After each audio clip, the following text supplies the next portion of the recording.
할렐루야. 오늘도 새벽에 만난 하나님 오신 여러분들을 예수님의 이름으로 환영하고 축복합니다. 함께 기도하겠습니다. 토요일 아침에 하나님의 말씀으로 만납니다. 은혜에 감사를 드립니다. 하나님이 주시는 날은 우리에게 누리라고 말씀하시는 그날이고 승리하라고 말씀하시는 그날입니다. 마귀에게 넘어가지 않게 하시고 세상에게 속지 않게 하시고 내 육체가 원하는 대로 살지 않게 하시고 하나님 바라보고 하나님 안에 기쁨 얻으며 살게 하여 주옵소서.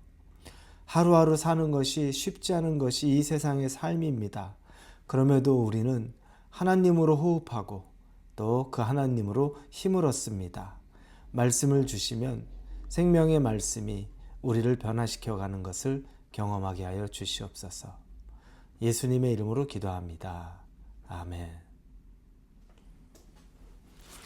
우리에게 주시는 말씀은 예레미야 애가입니다. 3장 1절에서 13절까지의 말씀을 같이 나누겠습니다. 예레미야 애가 3장 1절에서 13절입니다.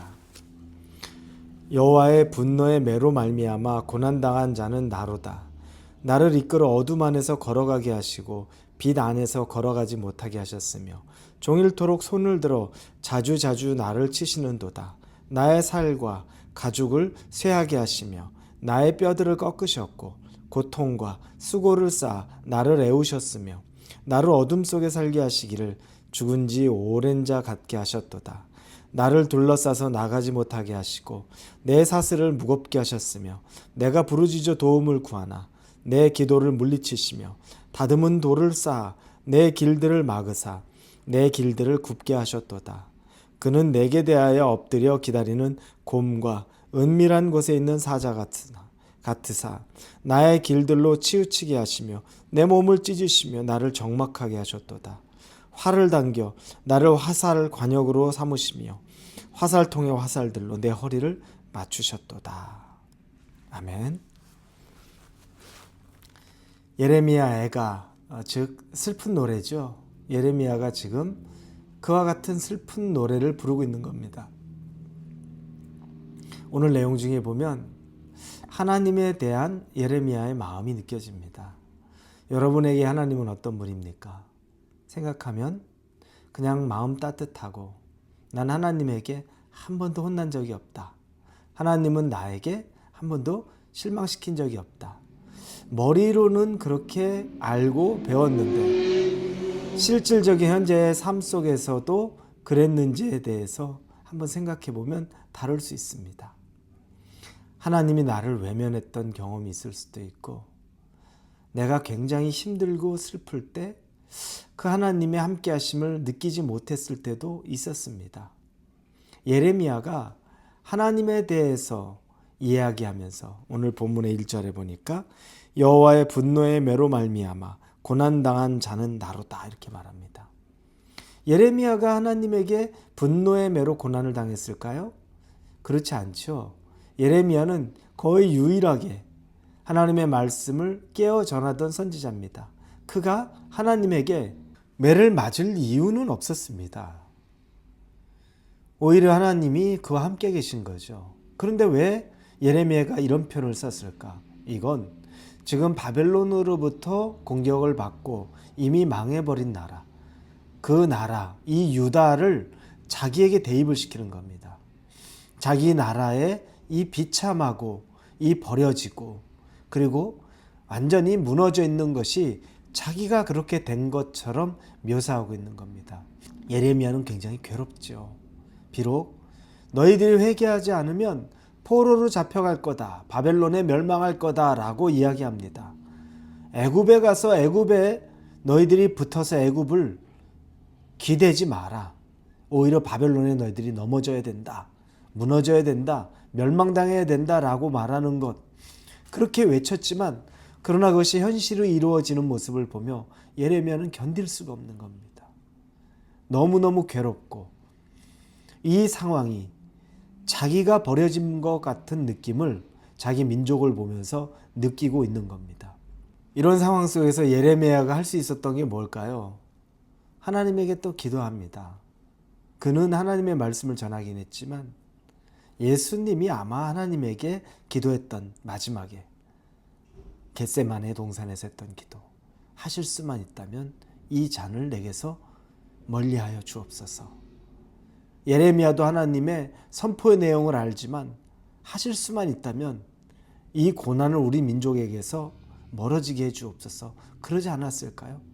그렇게 그가 기도하고 하나님에게 간구했는데 결과는 하나님이 자기 기도에 응답하지 않았다고 말합니다. 8절에 보니까 내가 부르짖어 도움을 구하나 내 기도를 물리치시며 라고 이야기합니다. 응답하지 않는 하나님에 대해서 예레미야는 알고 있습니다. 그리고 심지어 하나님을 사람을 사냥하기 위해, 아니 다른 짐승을 사냥하기 위해 숨어있는 곰이나 사자와 같이 묘사합니다. 잔인하죠. 사냥을 위해 숨어있는 곰이나 사자, 그리고 틈을 보이면 얼른 달려들어서 숨통을 끊어놓는 그 잔인한 짐승의 하나님을 비유합니다. 그 상황, 지금 있는 상황이 그렇게 잔인하게 보이는 겁니다. 어떻게 하나님이 그러실 수 있습니까? 어떻게 하나님은 그런 분입니까? 잔인합니다. 저 하나님에 대해서 너무너무 괴롭습니다. 라고 하는 겁니다. 이게 예레미야의 솔직한 마음, 슬픈 마음입니다. 이런 경험들이 우리에게 종종 있습니다. 하나님이 나를 정말 잔인한 데에 두셨구나. 어떻게 하나님이 그렇게까지 하실 수 있을까? 내가 하나님을 위해서 살아온 삶이 있는데, 헌신했는데, 내가 하나님에게 드려진 내 삶이 있는데 어떻게 이렇게까지 하실 수 있을까? 우리 이런 외마디 외침을 하나님 앞에 기도로 올려드렸던 적도 있지 않습니까? 그러나 그 기도 역시 하나님이 응답하지 않으시며 하나님은 나와 함께하지 않으시는구나. 나를 버리셨구나. 그러나 여러분, 하나님은 다른 계획이 있었던 겁니다. 하나님의 계획은 시간 계획이죠. 이건 바벨론의 포로로 잡혀가서 그곳에서 그들이 다시 회개하고 하나님에 대한 간절한 마음을 갖고 돌아와서 나라와 민족을 회복시키겠다는 하나님의 그 계획이 있습니다. 그러나 그 계획이 아직까지 알고는, 머리로는 알고 있지만 현실이 되지 않아서 괴롭고 힘든 것뿐입니다.